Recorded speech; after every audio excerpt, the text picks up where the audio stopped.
Hello viewers, কেমন আছেন সবাই? আশা করি সবাই ভালোই আছেন।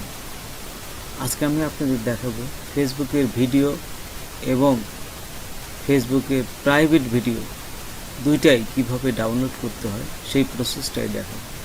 তো চলুন আমরা প্র্যাকটিক্যালি দেখি। তার আগে ছোট্ট একটা রিকোয়েস্ট করি, যদি আপনি আমার চ্যানেলে নতুন এসে থাকেন তাহলে দয়া করে আমার চ্যানেলটা সাবস্ক্রাইব করবেন, পাশে থাকা বেল বাটনটা ক্লিক করে রাখবেন লেটেস্ট ভিডিও সবার আগে পাওয়ার জন্য। আর যারা সাবস্ক্রাইব করেছেন তাদের সবাইকে ধন্যবাদ। সাথেই থাকবেন, ফিরে আসছি ছোট্ট একটা পর।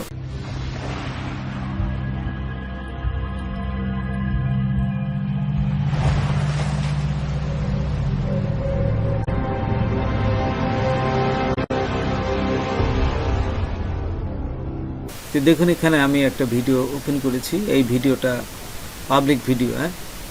তো এই ভিডিওটা কিভাবে ডাউনলোড করবেন সেই প্রসেসটা দেখাচ্ছি। তো প্রথমে আপনারা চলে যাবেন, এখানে গুগলে যে লিখবেন www.google.com, তারপরে fdownload.net, এখানে লিখে এন্টার দিবেন। এন্টার দেওয়ার পর দেখুন এই যে প্রথম যে এটা আসবে সেটা ক্লিক করব। ডাউনলোডে এটা ক্লিক করে আমি এই ভিডিওটার লিঙ্কটা নিব। এই উপর থেকেও নেওয়া যায়, অথবা এই যে নিচে এইখানে ক্লিক করে এই যে কপি লিঙ্ক, এটাও নিতে পারবেন, যে কোনো একটা নিলেই হবে।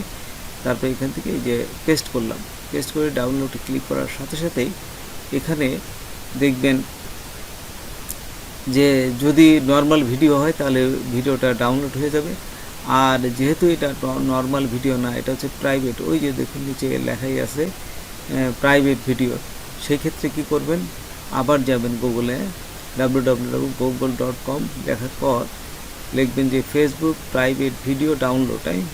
এই যে অপশনটা চলে আসছে, এখানে আমি এটার ফেসবুক প্রাইভেট ভিডিও ডাউনলোড, এখানে ক্লিক করার পর এই যে প্রথমটা আসছে এইটা ক্লিক করবেন, ডাউনলোড ভিডিও। এইটা ক্লিক করার সাথে সাথেই এইখানে অপশনটা আসার পরে আবার এই কপি লিঙ্ক দেব, প্রথমটায় কপি লিঙ্ক দেব এবং দ্বিতীয়টায় কিছু করা লাগবে না, তৃতীয়টায়, এই যে তৃতীয়টায় এইখানে আমি এই যে ভিডিওটার পাশে রাইট মাউস ক্লিক করার পর ভিউ পেজ সোর্স, এইখানে এটা আসবে। এইখানে আসার পর কন্ট্রোল এ দেব, কন্ট্রোল এ দিয়ে সিলেক্ট করবেন এবং কন্ট্রোল সি দিয়ে কপি করবেন, অথবা রাইট মাউস ক্লিক করে এই যে কপিতে ক্লিক করে আমি আবার এইখানে আসার পর 3 নম্বরটায় পেস্ট করব। রাইট মাউস ক্লিক করে এই যে পেস্টে ক্লিক করলাম, তারপর এখানে ডাউনলোডে ক্লিক করলাম। এই যে ডাউনলোডে ক্লিক করার সাথে সাথেই দেখুন এটা ডাউনলোড হয়ে যাবে। এই যে প্রাইভেট ভিডিও, এই যে আপনি কোন মোডে করতে চান সেই মোডে আসার পরে ডাউনলোড হচ্ছে। একটু অপেক্ষা করার পরে এই যে দেখুন ডাউনলোড হয়ে যাচ্ছে। তো বন্ধুরা, এইভাবে আপনারা ভিডিও এবং প্রাইভেট ভিডিওগুলো খুব সহজে ডাউনলোড করতে পারবেন। তো আজকে এ পর্যন্তই। নতুন কোনো ভিডিও নিয়ে আবার আপনাদের সাথে হাজির হব।